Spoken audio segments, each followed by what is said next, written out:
Hi everyone, welcome back. Today's video is a suggestion from one of my friends. I recently put out on, I think it was Instagram, that I was sort of out of video ideas at the time. Could you please send me some? And Ludo suggested that I talk about the 5 palettes that I would buy if I had to restart my collection over. So I took this to mean that I had to buy palettes that are only currently available, which is hard because a lot of stuff that I really love is like discontinued or limited edition. But I did manage to nail down 5 different palettes that I would purchase if I had to completely restart, which honestly is just heartbreaking. I feel like we always do this to ourselves. Why are so many makeup themes about losing all of our makeup? So this was actually pretty difficult because my #1 thing that I wanted to do was be able to cover the entire rainbow spectrum from a light shade to a dark shade within that color range in both shimmery and matte formulas. And let me tell you, it wasn't easy. So I don't think I managed to nail it down perfectly, but I think these are the 5 palettes that I would pick up if I had to start over from scratch. #1, I'm gonna talk about a neutral palette because I feel like even if I was starting from scratch, I would still need some kind of neutral in my life. And for me, that's gonna be the Too Faced Sweet Peach palette. I have used this so much since I first got it that there's no pan yet, but there's some huge dips in some of these colors. Peaches and Cream, Georgia, White Peach. I mean, that's an easy one to get a dip in for me because I use it as a brow bone highlight.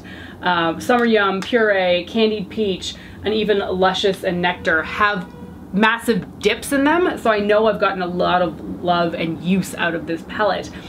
And these are the kind of neutrals that I like wearing as easy to wear shades. I've taken this palette with me on vacation quite a few times in the past, less so now I feel like because I keep bringing that ColourPop Chasing Rainbows palette with me, which I can't include in this video because it was limited edition and now totally gone. So that's really frustrating. But this is, I think, is the neutral palette that I would pick because it is the kind of neutral that I like wearing. And there's something not only appealing about the shades in this palette for me, but also the smell is intoxicating to me. I know not everybody loves it, but this smell is perfection. I really don't like the Peaches and Cream scent that they came out with in the next collection after this.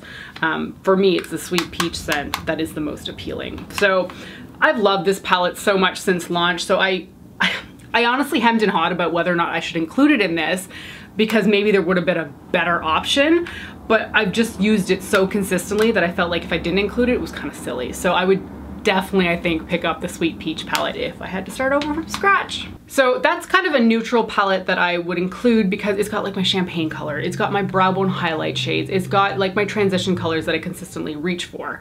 But when I wear what I consider neutral colors, I tend to think of more reds. So while I would use these more brownie toned ones quite a bit, I still need a palette that's going to be my side of neutral, which are red shades. So I went back and forth about this one too because I've got a lot of red palettes that I really enjoy, but I think the one that has the most colors in it that I would use would be the MAC Art Library Flamboyant eyeshadow palette.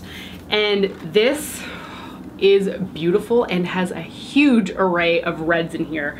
This whole bottom row is perfection. You've got 2 red matte shades and then you've got 2 more shimmery ones. So I mean, like, it's just perfect. But not to mention, you've also got a more orange row in the middle, and then you've got sort of what people would consider like your lid colors, really. This one for me up here is not a brow bone highlight shade, so I wouldn't quantify it as that. It tends to work more as a transition color for me. But I have mentioned, I think recently, that I hemmed and hawed over buying this one initially because I was like, I don't need more eyeshadow palettes.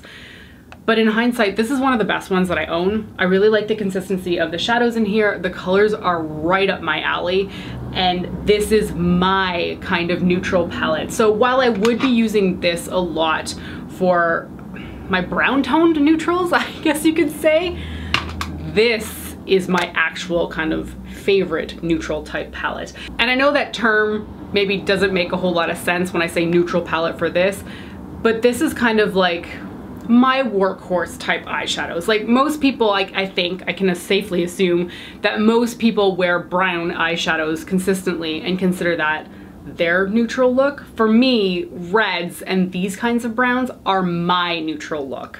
Okay, so those are my kind of neutral palettes. We're gonna start to build in a little bit more color here, because so far I'm sure people are watching this going, this doesn't make any sense. You wear a lot of colorful eyeshadow.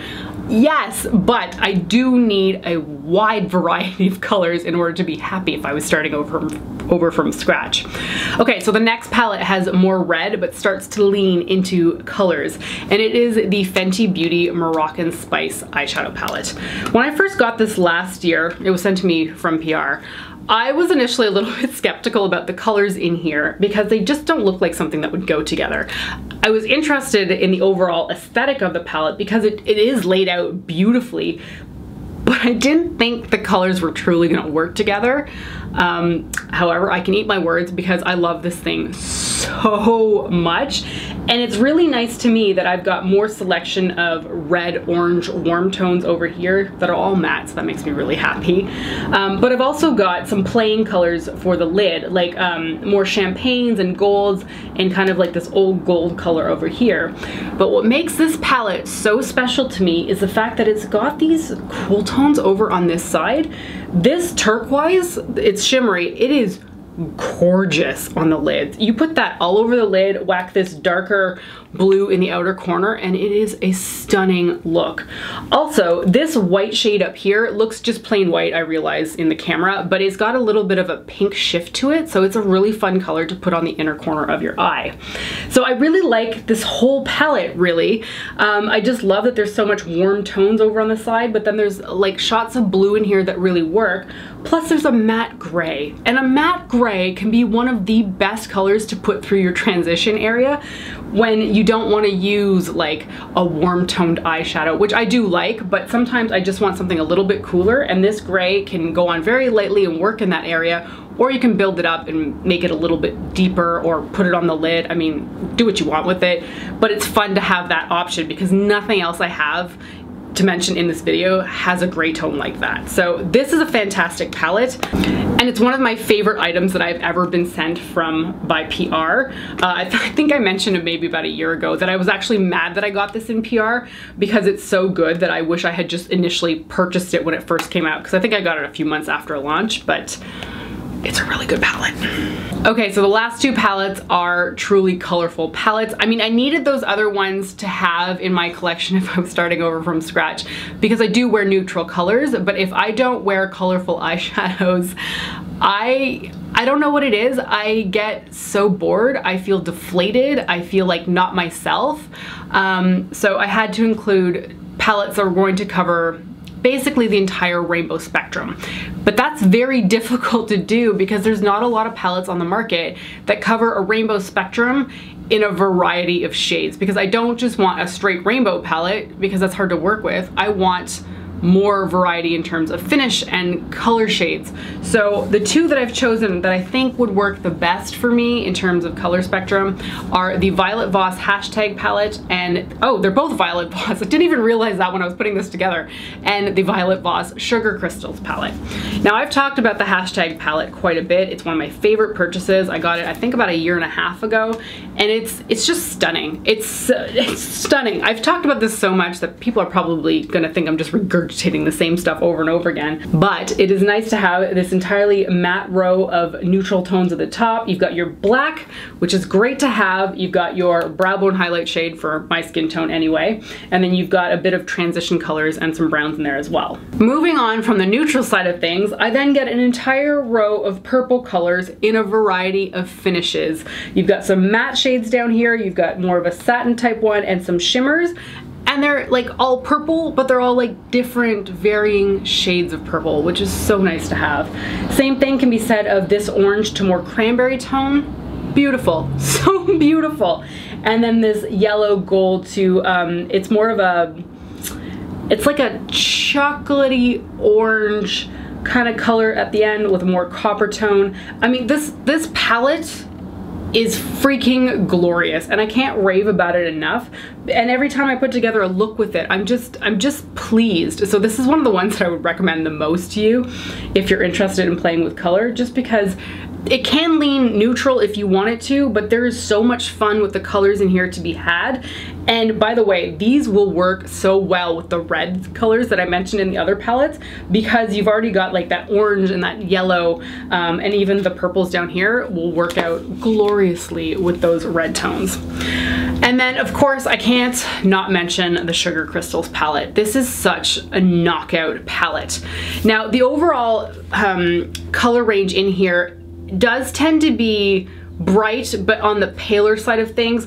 So I did kind of hem and haw a little bit about this, because I always want some depth to my colors as well, because I really like to make a deeper outer corner color. So that's why I included some colors that are deeper in like the hashtag palette and the Fenty Beauty palette, because like the blue in the Fenty and then the purples and the oranges in the Violet Voss would help play with this palette if I was starting from scratch.